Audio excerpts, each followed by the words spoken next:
a reminder, in case you need it, keep working on the finger tapping from last week so you can get a little bit better before we move on to the new thing. Alright, so working on these rhythms.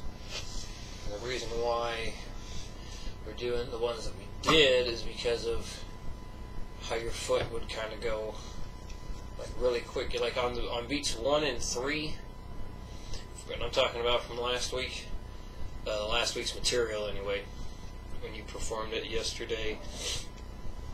Beats 1 and 3, your foot was on, but you were going way too early for beats 2 and 4. It's like as soon as you hit that upstroke, you're just like trying to slam your foot down.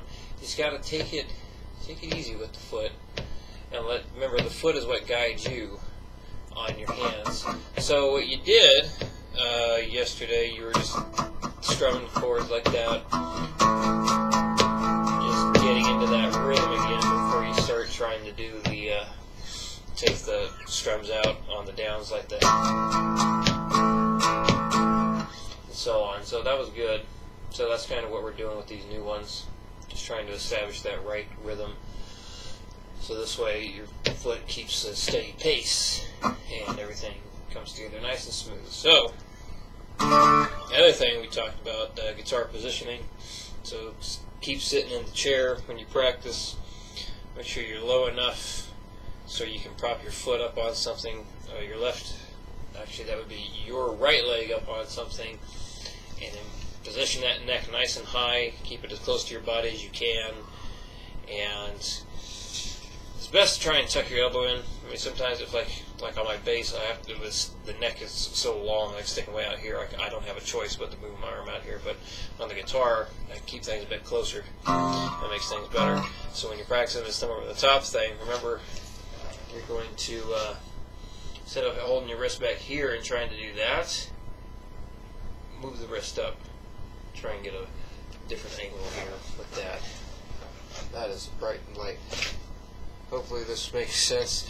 So instead of keeping your wrist back here like that and then trying to put your thumb over the top this way, that's what you're going to do. But go ahead and push your wrist up like that. Makes it a lot easier. Like if you do any, there are some things that would be just complete pain in the butt, like doing a chord like this and then trying to get your thumb over the top of both of those. That's pretty tough to do there. Kind of doable, but something like this, I'm going to tell you, I am using my index finger to just mute out that A string in a chord like that. So, you know, it is possible to use that index to mute, but I think this sounds a lot easier.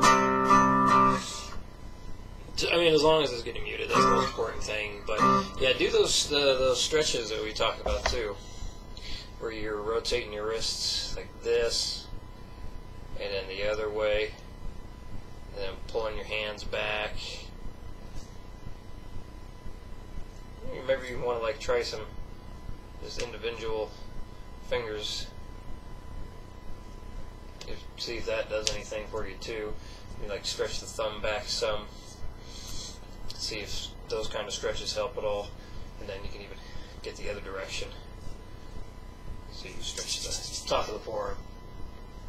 Would that be the top? Yeah, I think that's the top. Bottom, top. And then yeah, when those Chinese medicine balls, the hand balls come in, using those can help just kind of loosen up all the tension and whatnot that could be in your hand. You can even try just rub it out your hand. Just get in on the tissue there, all of that big chunk of meat that you got where your thumb's connected, and even here where you got that part, that muscle there help to control that motion. So that might help too.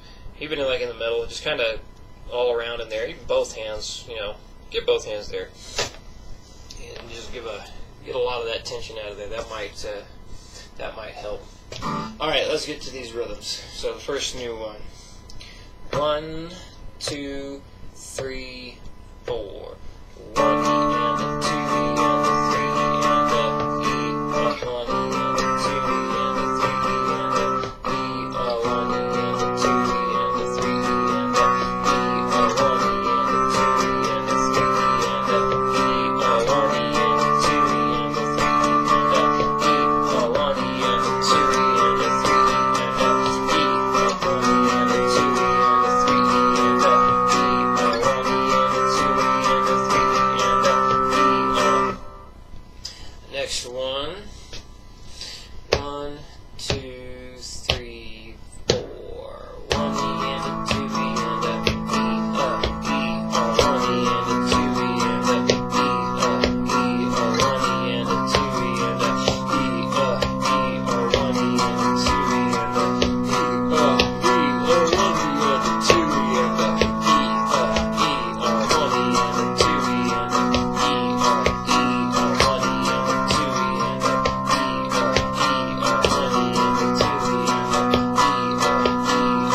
in the moment.